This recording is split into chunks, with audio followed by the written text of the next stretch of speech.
खुदा करे कि सलामत रहें ये बूढ़े शजर, खुदा करे कि सलामत रहें ये बूढ़े शजर कि हम परिंदे यहीं पर थकन उतारते हैं। हजरात, ये हमारे लिए बड़ी सआदत की बात है, वरना माइक पर इतनी बड़ी भीड़ देख करके तो लोग आने का मकसद भूल जाते हैं। फिर अबरार काशिफ की वो हमदिया शायरी कहाँ से याद आए। बहरहाल ये मुबारकबाद के मुस्तहिक हैं। आ रही है आसमां से ये सदा तेरे लिए, तू खुदा के वास्ते है और खुदा तेरे लिए, तेरी हर एक सांस पर उसका बड़ा एहसान है, वो चलाता है जो चलती है हवा तेरे लिए। हजरात, आइए रब के हुजूर शुक्र के सजदे अदा करें। हुजूर गौसे आज़म सरकार के शहजादे ने इस महफिल को ज़मीन से उठाया, आसमान की बुलंदियों के हवाले किया, इसे कबूलियत की राह का रास्ता बताया, इस पाकीज़ा मजलिस को साहिब मजलिस के पाकीज़ा अगराज़ व मकासिद के उसूलियामी का सामान बनाया। उनके शहजादे शेख यहिया जिलानी यहाँ पर बमुश्किल 8-9 साल के हैं। वो तशरीफ़ फरमा हैं। वो अपने दादा की बारगाह में नात या मनक़बत के अशार पेश करने के ख़्वाहां हैं। ज़ाहिर सी बात है, ये साथ हैं, ये वक्त, ये लवाज़मात, ये शब-बेदारियाँ सब उन्हीं के अजदाद का हिस्सा हैं। मैं बड़े अदब और एहतराम से शेख यहिया जिलानी से गुजारिश कर रहा हूँ, माइक पर तशरीफ़ लाएँ, चाहे नस्र में, नज़्म में, अपने बुज़ुर्गों की बारगाह में वो इज़हार मोहब्बत का जो पाकीज़ा उनको ये मंजरनामा मुयस्सर आया है फ्रेम की सूरत में, इसमें वो अपने ख़यालात की तस्वीर को चस्पा करें। अस्सलामु अलैकुम रहमतुल्लाहि व बरकातुहू। माशाअल्लाह।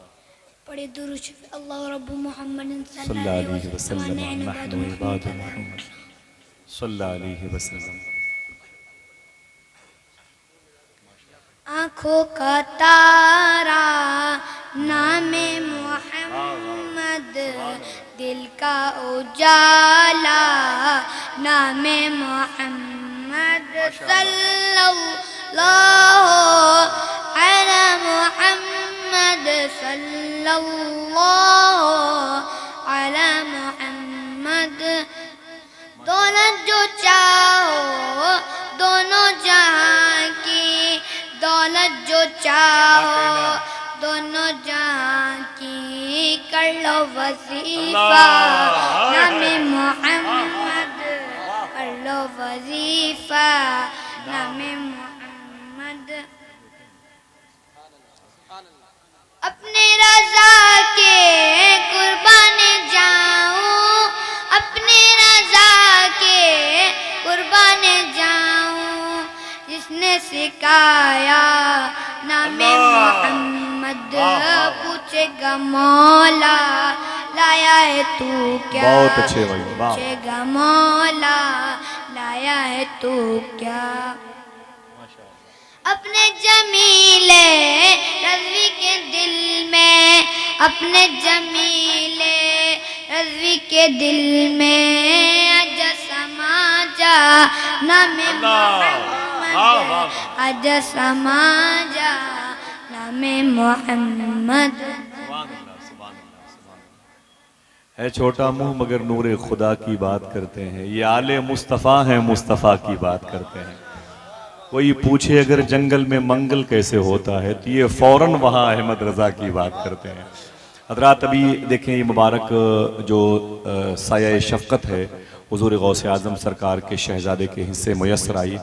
अभी इतनी उम्र ही क्या है, हमारे बच्चों की घरों में जो इतनी उम्र होती है वो डबल बेड की चादरों को फाड़ने की होती है, सिंगारदान पे खड़े होकर बच्चे पेशाब करते हैं।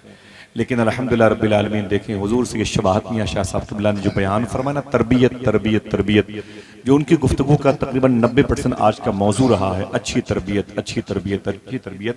ये उनके अपने सगे बेटे हैं, इस वक्त माशाल्लाह वो दूसरे पारे हिफ्ज़ की तरफ दौड़ते हुए चले जा रहे हैं माशाल्लाह। ज़रा मोहब्बत से कह दो सुभान अल्लाह। एक पारा शुरू से आखिर तक इनके सीने महफूज है, दूसरे पारे की हुसूलियाबी के लिए कोशां हैं। अल्लाह इनके सीने को जो इनके ज़मीन पर आने से पहले रूहों की दुनिया में रोशन किया था, अब वो बज़ाहिरी वो रोशनी और हमारी और आपकी आंखों को खीरा करने के लिए नज़र आने वाली है। मैं मुबारकबाद पेश करता हूँ, उनकी अज़मत से हर एक ऊँचाई पीछे रह गई। शेर सुनने के आदी हैं तो सुन लें, लेकिन दाद बाद में दीजिएगा जब भाई शब्बीर बरकाती आएंगे। मियाँ बैठे हैं, डॉक्टर साहब बैठे हैं कि उनकी अजमत से हर एक ऊंचाई पीछे रह गई, इस कदर याद आए वो तन्हाई पीछे रह गई। उनकी अजमत से हर एक ऊंचाई पीछे रह गई, इस कदर याद आए वो तन्हाई पीछे रह गई, रहनुमाई कर रहा था किस कदर इश्क़ रसूल, दौलते दुनिया जो हमने पाई पीछे रह गई। रहनुमाई कर रहा था किस कदर इश्क़ रसूल, दौलते दुनिया जो हमने पाई पीछे रह गई। इससे पहले और भी लोगों ने नाते मनकबतें और बहुत सारे अशार पढ़े। अबरार काशिफ की एक हमदी अशारी पढ़ी गई। शायरी जो है ना वो दिल की आवाज़ का नाम है, सोज़े दुरूं का नाम है। ये दिल की कैफियत का वारदात क़ल्बी है। शायरी मेहनत के बलबूते पर होती है तो मशहूर होती है, लेकिन अगर अता की बुनियाद पर होती है तो मकबूल होती है। आप यहाँ पर बिला वजह नहीं बैठे कि आप घर में ज़मीनें नहीं हैं, बेड नहीं है, बिस्तर नहीं, चादरें नहीं है, घर से भगा दिए गए। ना ना ना ना, कोई बेस है, कोई रीजन है, कोई सबब है। आपके बैठने की वजह क्या है? मैं एक बात बताता हूँ, छोटी सी 1 से 1.5 मिनट की बात है। उसके बाद मुझे ना सुनना है और आपके कदमों के नीचे बैठ के सुनना भी है, उसे देखना भी है। लोगों ने कह रखा है कि ये मोहतरम शब्बीर बरकाती साहब बिलाल हबशी रज़ी अल्लाह तआला अन्हु की औलादों में से हैं। नहीं, ये उनका अपना हुस्न ज़न है। वो तो इथोपिया की ज़मीन पर पैदा हुए थे और मदीने मुनव्वरा में हुजूर की गुलामी अख्तियार की, और ऐसा आशिक सादिक ज़मीन के जजीरे पे न देखा गया। और फिर मुल्क शाम के एक अजीम शहर जो वहाँ की राजधानी है, जिसे दमिश्क कहते हैं, वहाँ एक अजीम कब्रस्तान है जो बाबू सगीर कब्रस्तान है। उसी कब्रस्तान में अगर आप सुभान अल्लाह कहने का वादा करो, बता दूं, इसी कब्रस्तान में मखदूमा सकीना और ज़ैनब आराम कर रही हैं। इसी कब्रस्तान में हज़रत अमीर मुआविया आराम कर रहे हैं। इसी शहर में जनाब खालिद इब्न वलीद आराम कर रहे हैं। इसी शहर में हज़रत सुल्तान सलाहुद्दीन अय्यूबी आराम कर रहे हैं। इसी शहर में उमर बिन अब्दुल अजीज़ आराम कर रहे हैं। इसी दुनिया की सबसे अजीम कब्रस्तान में बाबू सगीर में एक तरफ हज़रत बिलाल हबशी भी आराम कर रहे हैं। हाँ, यह है कि आज से तकरीबन 45 साल पहले इथोपिया, साउथ अफ्रीका के मुबारक उन इलाकों से जहां अब्दाल की अक्सरियत पाई जाती है, वहां से कुछ ऐसे मजबूत जाबाजों को हिंदुस्तान की गवर्नमेंट ने हिंदुस्तान में उन लोगों को की सरकोबी के लिए तलब किया था जो मुबारक ख़ानदान अहले सुन्नत वल जमात से ताल्लुक़ रखता था और वहाँ के गुजरात में आबाद हुआ। वहाँ की कोख से निकला, वो गोंडल में आया, उसी के करीब में उसकी शादी हुई। गोंडल कहाँ पर है? ये अहमदाबाद से तकरीबन 4 घंटे का फासला है। जाहिर सी बात है, यहाँ क्यों आए हैं? गोंडल से अहमदाबाद का सफ़र किया होगा, अहमदाबाद से बाई दिल्ली आए होंगे, दिल्ली से मुरादाबाद ज़िले का सफ़र किया होगा, फिर यहाँ से फिर वैसे ही सफ़र करके इन्हें वापस जाना है। इतनी लंबी मसाफत तय करने की वजह क्या है? एक बात करूं, बस उसे सुन लें ताकि आपके दिलों के अंदर भी वही नगमगी गालिब हो जो सैयद शबाहत मियां साहब क़िबला ने बयान फरमाई है। एक बड़े अजीम बुजुर्ग हैं जो मिस्र की ज़मीन पर हैं, जिनको इमाम बूसीरी कहा जाता है। बेवाओ स्वाद ये इमाम बूसीरी कहा जाता है। तकरीबन 35 साल तक अपने पाँव में फालिज का असर इतना गालिब पाया, रोते हुए रातें गुजारी हैं, रोते हुए सुबह गुजारी हैं। बड़े इलाज किए इमाम बूसीरी ने, लेकिन उनका पैर ठीक न हुआ, उनका पैर शिफा न पाया। बड़े बड़े मुस्तशफा गए, हॉस्पिटल गए, अतिबा डॉक्टरों के पास गए, ठीक न हुए। इमाम बूसीरी कहते मैं बड़ा परेशान हुआ, अब क्या करूं, किससे कहूं कि मेरे पैरों में दर्द है, मुझसे खड़ा नहीं हुआ जाता। अचानक वो कहते हैं फिर मेरी नज़र हुजूर की तरफ गई, मैंने कल्ब की आवाज़ सुनी कि अब हुजूर के अलावा किसी से न कहूँगा, किसी तबीब से किसी मतब में जाके न कहूँगा। इमाम बूसीरी कहते हैं मैंने कागज़ निकाला, कलम निकाला और एक नात लिखना शुरू कर दिया। दर्द बेदार हुआ तो नात लिखने लगे, कर्ब ने घेर लिया तो नात लिखी। सूफिया फरमाते हैं बेटियों की शादी ना हो तो नात पढ़ा करो, कारोबार कमजोर हो जाए तो नबी की नात पढ़ा करो, तुम्हें हालात ज़माना अपनी गिरफ्त में ले ले तो नबी की नात पढ़ा करो। समझे, नबी की नात का कमाल ये है, नबी के जिक्र का कमाल ये है। बकौल सूफी सुल्तान मियां, हुजूर के जिक्र का कमाल ये है कि हुजूर की मौजूदगी में होता है। इस जुमले को याद रखिएगा। इमाम बूसीरी कहते मैंने नात लिखनी शुरू कर दी। अगर खुश होने का वादा करो बता दूं, अभी वो कहते हैं कि मैंने तकरीबन 160 अशआर लिखे थे। कितने? 160 अशआर लिखे मैंने। इमाम बूसीरी फरमाते हैं ये मिस्र की ज़मीन में आराम कर रहे हैं। वही मिस्र की ज़मीन है जहाँ पर शेख अबुल हसन शाज़ली आराम कर रहे हैं। वही मिस्र की ज़मीन है जहाँ गुंबद खदरा बनाने वाले शेख मंसूर कलाउनी आराम कर रहे हैं। इमाम बूसीरी कहते हैं मैंने 160 नात के शेर लिखे, कागज़ और कलम को तकिए के नीचे रखा, रोते रोते सो गया। कहते ख्वाब में हुजूर तशरीफ़ लाए। दिल से बोलो हुजूर आ सकते हैं कि नहीं? ना ना ना ना ना, जिसका अकीदा है वही बोले हुजूर आ सकते हैं कि नहीं। बोलो बोलो आ सकते हैं कि नहीं। हमारा अकीदा है। हुजूर आपकी आवाज़ को जानते हैं कि नहीं जानते? हाँ, हमारे इत्तेकाद में तयक्कुन के साथ शामिल है। हम तो कहते हैं हुजूर हमें जानते, जो कहता है हुजूर ये नहीं जानते, हुजूर ये नहीं जानते, उससे बता दो कि हुजूर तेरे इस ना जानने को भी जानते। समझ रहे हैं? हुजूर तेरे इस ना जानने को भी जानते। इमाम बूसीरी कहते मेरे ख्वाब में हुजूर आ गए, जब मेरे आका सल्लल्लाहु अलैहि वसल्लम आए तो मैं वही नात हुजूर के सामने पढ़ने लगा।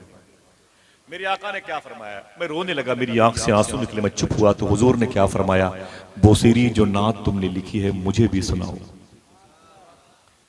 ये चंद आवाजें आई हैं, इन आवाजों को मजबूत करो। मुझे अच्छा लगता है, क्या हंगामा शायरी है, वो बड़ी दुनिया देखी गई। इमाम बूसीरी कहते मुझसे हुजूर ने कहा जो नात तुमने लिखी है मुझे भी सुनाओ। तो इमाम बूसीरी कहते फिर मैंने वो नात साहिब नात के सामने पढ़ना शुरू किया। अगर खुश होने का वादा करो बता दूं वो नात कौन सी है, कौन ऐसा शख्स है जिसको उस नात का शेर याद नहीं। मौला या सल्ली वसल्लिम दाइमन अबदा, अल्लाह अकबर अल्लाह अकबर। इमाम बुसीरी कहते हैं अभी कम अबरात वाले शेर पर पहुंचा था, हुजूर ने मुझे रोक दिया, फरमाया ठहर जाओ। मैं रुक गया तो हुजूर ने अपने कांधे से मुबारक चादर शरीफ उतारी, इमाम बुसीरी कहते हैं मेरे कांधे पर रख दी।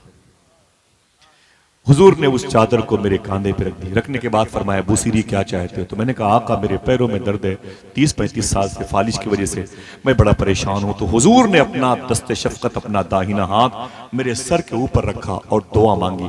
जैसे हुजूर ने दुआ मांगी, इमाम बुसीरी कहते हैं मैं खड़ा हो गया, मेरी आंख खुल गई, मेरे दोनों पैर सलामत थे। जब मेरी आंख खुली तो मैंने क्या देखा, मेरा घर महक रहा था। जब जिक्र महकता है तो जात क्यों न महके, जात आए तो घर क्यों न महके। इमाम बूसीरी कहते हैं मेरा घर महक रहा था, मेरा घर खुशबूदार था। मैंने देखा तो दोनों पैर मेरे सलामत थे। और अगर खुश होने का वादा करो बता दो, इमाम बूसीरी कहते हैं जो चादर नबी ने ख्वाब में दी थी जागने के बाद मेरे कांधे पे रखी हुई। इमाम बुसीरी कहते हैं मैं उस चादर को चूमता रहा, तह करके उसे ऊंची जगह पे रखा। फजर की नमाज पढ़ने के लिए मस्जिद में गया, चैप्टर क्लोज। कहते वापस निकला ना तो मुझे नमाजियों ने कहा मुबारक हो बुसीरी, तेरे पैर सलामत है, मुबारक हो, तेरे पैर को दुरुस्तगी मिली, सलामत हो, तो सही साली में बहुत बहुत मुबारक हो। और आगे गया तो एक बुजुर्ग दरवेश मिल गए, बोले इधर आओ बुसीरी। मैं किनारे गया, मैंने कहा क्या बात है। उन्होंने मेरे कान में कहा जो नात तुमने रात में लिखी मुझे भी सुनाओ, जो नात तुमने रात में लिखी मुझे भी सुनाओ। तो इमाम बुसीरी कहते नात तो मैंने रात में लिखी है, किसी को नहीं सुनाई, तुझे कैसे पता चला मैंने कोई नात लिखी है। तो उस बुजुर्ग ने कहा अरे बुसीरी, जब तुम उस नात को हुजूर को सुना रहे थे उस महफिल में मैं भी बैठा हुआ था।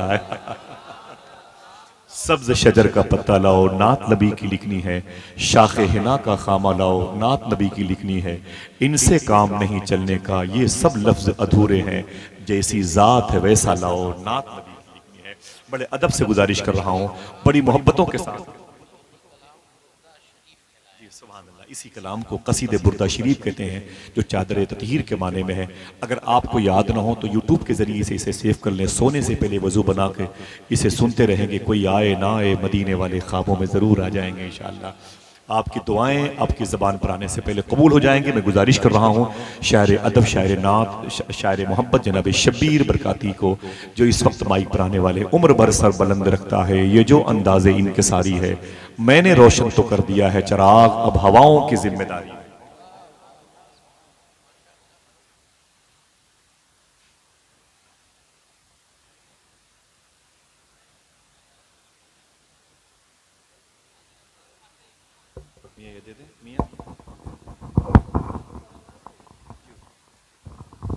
आप लोग इत्मीनान से बैठे रहें और अदब का दामन अपने हाथ से ना छोड़ें। हुजूर की महफिल है, ये आम महफिल नहीं है। आप आराम से रहें और इस नियत से बैठें कि यहाँ से नाज सुन के इश्क रसूल लेके जाएंगे।